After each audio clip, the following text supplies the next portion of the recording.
But we'll try our best to keep you entertained. My name is Gavin Steiger. I'm the Director of the Disability Services Office at UH Clear Lake. Marcial? Hello everybody, my name is Marcial Contreras and I am the Accessibility Supporting Coordinator at UH Clear Lake. So what does that mean? Well, technically, what my office does, we work in collaboration with staff and faculty in the production and delivery of accessible material, meaning that any electronic document that needs accessibility, then just send it, they are sent to us and we'll make sure that it is accessible for all students. And we're going to say too that if any of you have questions at any time during our presentation, just chime in. As you can see by Marcial's cane, he is blind, so he's not going to be able to see you if you raise your hand. So just go ahead and shout out your question. Please do. So briefly, we're going to talk a little bit about universal design. We're also going to talk a little bit about the Web Content Accessibility Guidelines, or WCAG. Then we're going to jump into the top 10 list. And these are going to be the top 10 things that we have usually seen in terms of creating accessible course materials. And then lastly, we'll have a couple of conclusions to add. So universal design was a term coined by Ronald Mace. And initially, this was a term used to describe the physical environment. So if you can think of things like the automatic doors of the grocery store. Not only are they helpful for the individual that uses a wheelchair, but they're also helpful for individuals that might have a grocery cart full of groceries. Also helpful for that family that has a stroller and has the toddler that's inside that stroller. So how can we try to incorporate that same type of paradigm into the academic environment, especially the virtual environment, or to make sure that those the documents, the materials that we in academia are using to educate our students are also accessible to them.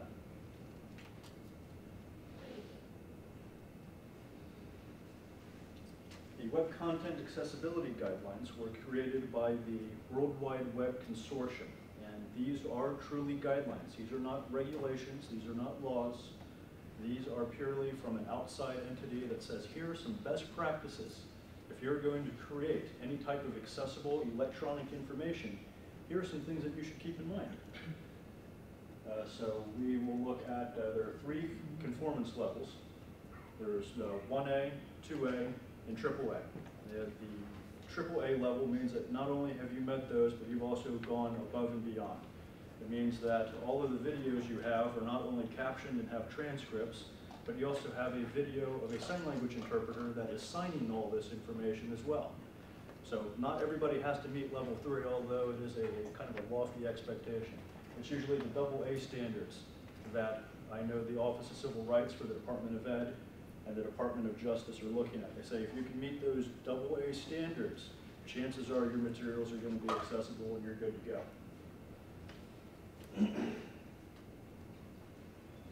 So first we're going to talk about headings. Marcial. Sure.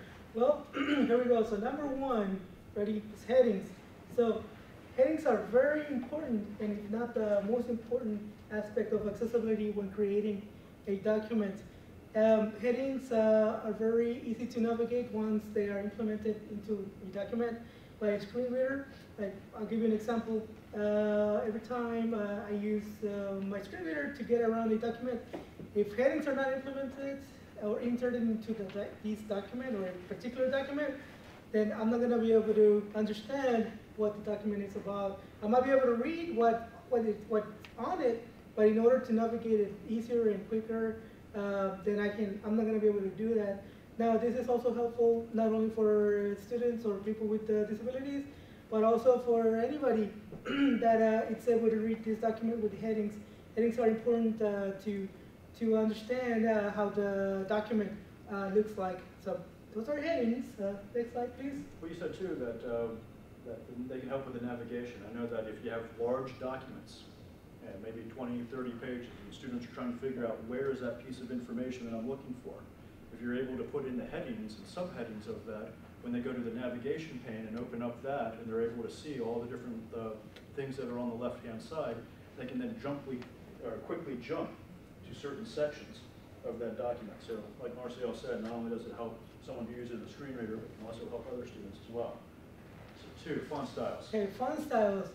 Okay, according to WCAG 2.0, sans serif styles, font styles are best to be utilized when creating accessible material. The ones that WCAG refer to the most are Calibri, Arial, and Verdana. Now, you're probably saying, how am I going to remember that? Well, I have a word for you. If you can remember the word cab, then you should be able to remember Calibri, Arial, and Verdana. Now, another reason that is important, or why WCAG uses this kind of font styles, is because serif font styles, they technically have a hanging tail, if you were to look at it, and students or people with disabilities that cannot read the content on the document well enough, and they see that the sans serif, oh, I'm sorry, let me rephrase that. The serif font style has those hanging tails at the bottom of the letter.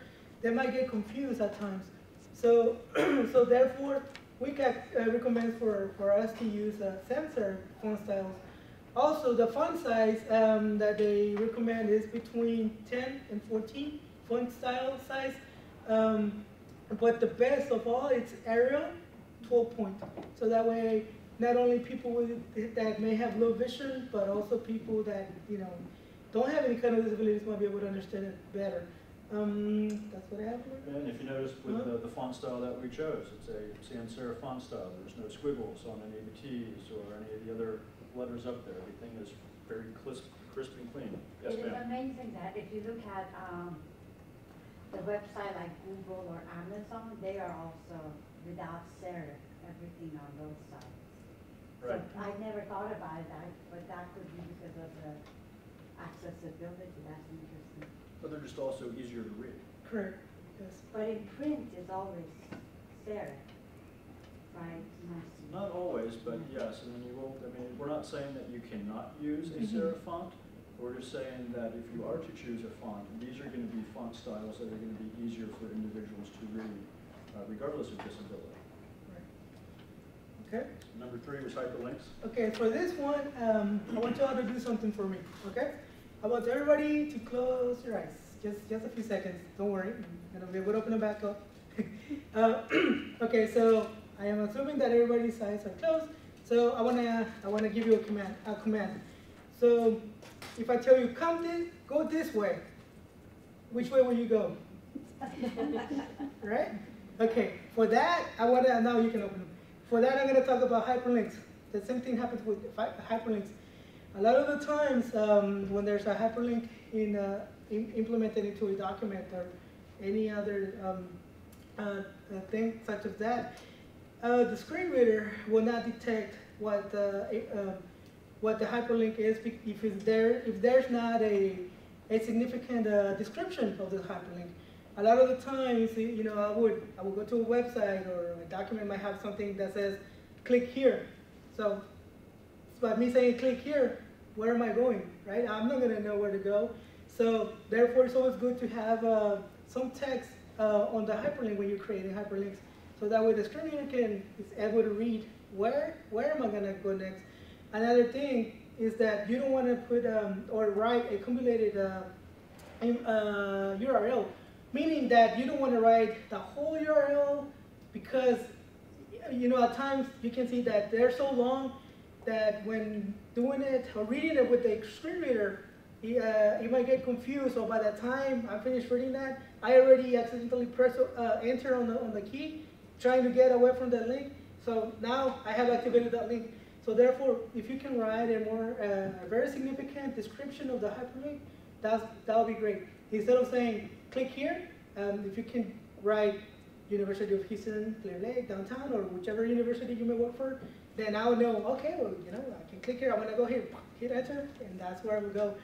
Another thing that you may not wanna use is, for example, writing the word link, because a screen reader automatically will detect the link. And when I get to the link, I hope I'm not getting confused. I'm not confusing you, but let me tell you.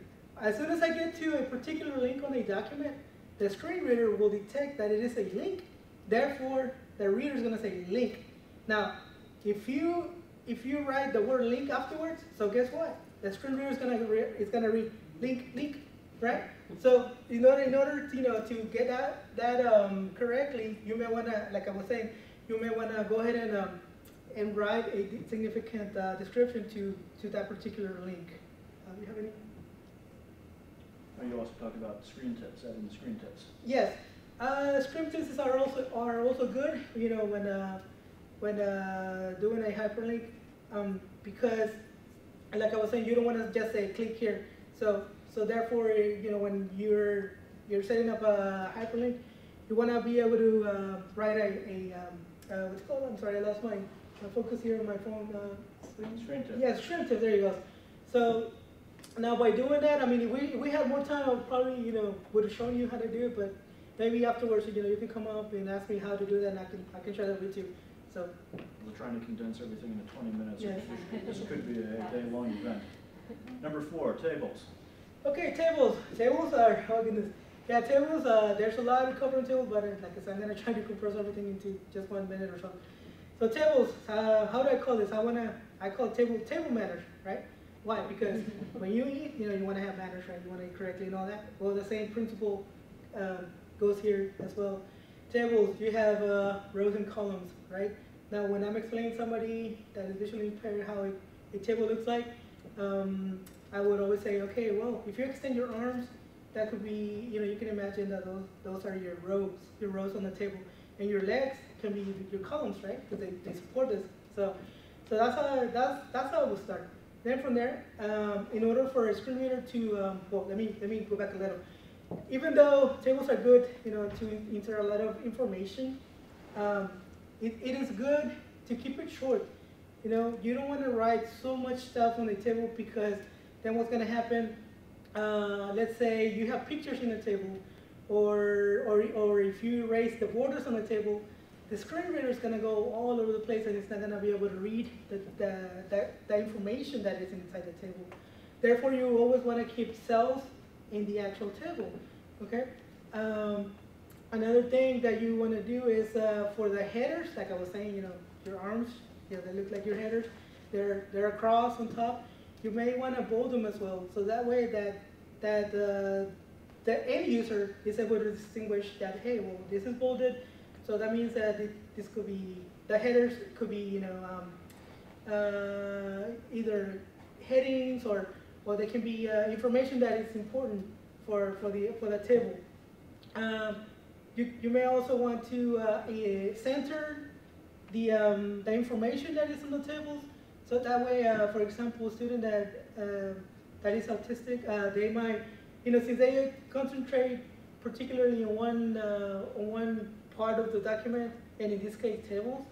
So if you center the information, they might be able to concentrate better on reading the information that is on the center, and instead of trying to read what's all around them, because they might get confused between the borders of the cell and the actual content. Okay.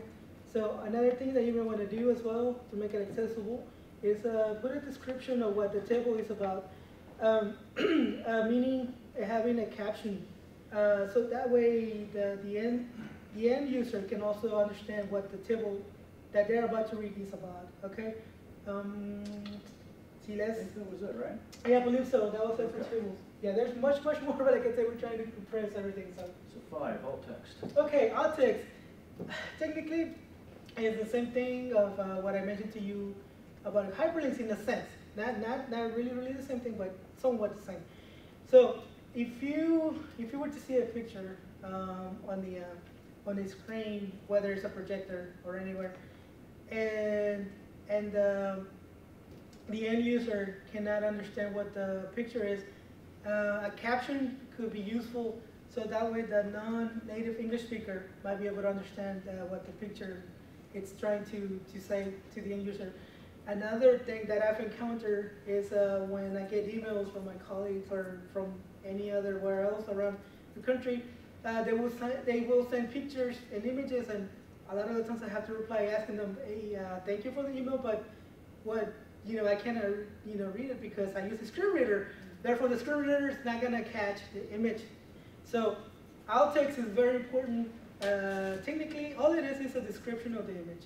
Now, you don't have to go into detail. For example, if you have, birds flying and you have the ocean behind you, you don't have to go into too much detail. All you have to say, picture of ocean and birds. It's real straightforward. And as long as something like that is done, then I'm happy. I mean, and not only me, but everybody that's using the screen reader. So alt text is very important for the image to convey the information. One other thing to keep in mind is you may have heard the keynote speaker earlier today talk about some of the programs that can check accessibility, like Wave. And yes, it will check accessibility. It will say, yes, you do have a alt tag or you have a caption. But that does not mean that the information that is represented in that alt tag or caption is meaningful to someone like Marcial. It might say, here's picture, here's JPEG 22.4. Oh, yes.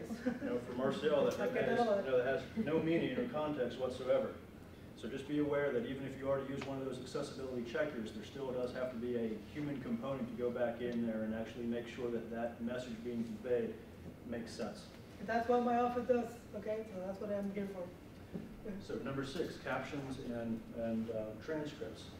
So for a lot of individuals that might be deaf or hard of hearing, if there are individuals that are using videos and all you have is the video with no type of text equivalent to explain what is happening in the video, then that person who is deaf has no way to access that information. But not only do the transcripts and captions help the individual who might be deaf or hard of hearing, but they can also be very useful for non-English native speakers. Because if the English is not their native language, then they're going to be able to see both the written language and hear the audio at the same time. It can also be good for visual learners. I myself am a visual learner. If I was in a math class and there's just a professor who is talking to me the entire time without any type of visual information to go along with it, it's probably going to go in one ear and out the other for me. So this just really helps with multiple modalities of learning, and that if you can provide the information in multiple ways, then it will be able to be obtained and retained by a greater audience. Color contrast. The presenter earlier today mentioned this as well. So, keep in mind that you want to have 2 colors that have enough contrast that it's going to be easy to read. Not only for those individuals that might have low vision, but you might have other individuals that, like a yellow text on a white background, might cause them to have headaches, or if they have migraines, might cause the migraine. I have a student that has a visual disability, and she cannot see black letters on white background. So I accommodated her to include blue text instead of black. Sure, that can be one thing, and that can be a pretty easy change, that you can either print out the information on another color paper or use another color text. There are also some programs out there, some computer programs, where you can change the color contrast so it's yellow on blue, or they can even invert it so instead of black text on white background, it might be white text on a black background. Input assistance. Making sure that all of the fields, again, some of this is a little bit repetitive from what our presenter this morning talked about, but a lot of that information is still very relevant. So how would someone who is not able to use the mouse and see where the mouse is clicking be able to access a form? Are those form fields available so that they can jump from one area to another, so that the labels are there, there's radio buttons or fields that need to be filled out, that someone like Marcial would be able to use his program to read to him where he is on that page, be able to identify what content he needs to put into that form field, and then be able to submit the form field that way. I have a question about that. Yes. So how do you do that? Like, that's my struggle, right? So I have this form in PDF. How do you add those labels? Does that happen to Adobe Acrobat? I think Adobe Pro has that type of feature. Correct, yes. Okay. And just standard Adobe Acrobat is probably not going to be robust enough for you to put in those types of features, but Adobe Acrobat Pro, I know, has that type of functionality. Okay. Thank you. You're welcome. Keyboard functionality. So this goes back to again, not being able to use that mouse. So are all of the areas going to be able to jump from one area to another, so that if Marcial is wanting to look at, if he's on a web page, where do I go to find the navigation for this page? Is he able to get from one spot to another and be able to navigate that page by only using the keyboard and not by using the mouse? I think we're running out of time, so I'm going to try to wrap up. And then enough time to read and use the content. There might be some websites out there, and I've been on some of those, that will refresh after a certain amount of time. For an individual that has some type of cognitive condition that might affect processing speed or reading speed, they might be still in paragraph 1 of a 5-paragraph document, and then all of a sudden the information refreshes and they've lost their place. They have to go back and figure out where they were, pick up from there, and hope that it doesn't happen again.